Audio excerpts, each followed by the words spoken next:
നമ്മൾ ഈ അള്ളാഹുവിനെ കുറിച്ച് പറയുമ്പം ലോജിക്ക് തപ്പി നടക്കുന്ന തെളിവുണ്ടോ എന്ന് ചോദിച്ചുകൊണ്ടിരിക്കുന്ന കുറച്ച് ആൾക്കാരുണ്ട്. അങ്ങനത്തെ ആൾക്കാർ ഈ വീഡിയോ ഒന്ന് കാണണേ. നമുക്ക് എല്ലാത്തിനും പ്രൂഫ് വേണം, ലോജിക്ക് വേണം. അള്ളാഹുവിനെ പോലും ലോജിക്ക് കൊണ്ട് അളന്ന് തിട്ടപ്പെടുത്തണം എന്നതാണ് നമ്മുടെ വാശി. നമ്മുടെ ഈ ചെറിയ ബുദ്ധിയിൽ ഒതുങ്ങുന്ന ഒന്നാണ് അള്ളാഹു എങ്കിൽ പിന്നെ എന്തിനാണ് അള്ളാഹുവിനെ നമ്മൾ റബ്ബ് എന്ന് വിളിക്കുന്നത്?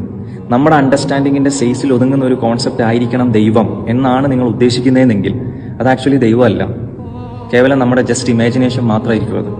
ഒരു 5 വയസ്സുകാരന് ക്വാണ്ടം ഫിസിക്സ് എക്സ്പ്ലെയിൻ ചെയ്യാൻ പറ്റാത്തത് ഫിസിക്സ് തെറ്റായതുകൊണ്ടോ ഫിസിക്സ് ഇല്ലാത്തതുകൊണ്ടോ അല്ല, ആ കുട്ടിയുടെ തലച്ചോറ് അതിന് മതിയാവാത്തതുകൊണ്ടാണ്. ഇതേപോലെ തന്നെയല്ലേ നമ്മളിലേക്ക് നോക്കുമ്പോൾ നമ്മുടെ റബ്ബിന്റെ സ്ഥാനം ഉണ്ടായിരിക്കാം. നമ്മുടെ ഈ 3D ലോകത്തിന്റെ ലോജിക്ക് വെച്ചിട്ട് അതിനപ്പുറമുള്ള ഇൻഫിനിറ്റി പവറായിട്ടുള്ള അള്ളാഹുവിനെ അളക്കുക എന്നത് തന്നെ ഒരു ഫെയിലിയർ മിഷനാണ്. നമ്മുടെ ഈ ലോജിക്ക് എന്ന് പറയുന്നത് ഈ മെറ്റീരിയൽ ലൈഫിനെ, ഈ ഭൗതിക ലോകത്തെ മനസ്സിലാക്കാനുള്ള ഒരു ടൂള് മാത്രമാണ്. അപ്പൊ അതിനപ്പുറമുള്ള അള്ളാഹു എന്ന ഒരു സുപ്രീം റിയാലിറ്റിയെ അളക്കാന്ന് വെച്ച് കഴിഞ്ഞാൽ, മനസ്സിലാക്കാന്ന് വെച്ച് കഴിഞ്ഞാൽ നമ്മളെ ബുദ്ധി കൊണ്ടൊന്നും കൂട്ടിയാൽ കൂടുന്ന ഒന്നല്ല അത് എന്ന തിരിച്ചറിവിലേക്കാണ് നമ്മൾ എത്തേണ്ടത്. സൂര്യനെ നോക്കാൻ കണ്ണ് തന്ന അള്ളാഹു ആ സൂര്യന്റെ ഉള്ളിലേക്ക് നേരിട്ട് നോക്കാനുള്ള കപ്പാസിറ്റി ആ കണ്ണിന് തന്നിട്ടില്ല. എന്തുകൊണ്ട്? കണ്ണിന് പവറില്ലാത്തതുകൊണ്ടൊന്നുമല്ല, സൂര്യന് അമിതമായിട്ടുള്ള പൊട്ടൻഷ്യൽ ഉള്ളതുകൊണ്ടാണ്. ആ തിളക്കത്തിന് മുന്നിൽ നമ്മുടെ കാഴ്ച തോറ്റുപോകുന്നത് ആ സൂര്യന്റെ അസ്തിത്വത്തിനുള്ള ഏറ്റവും വലിയ എവിഡൻസ് ആണത്.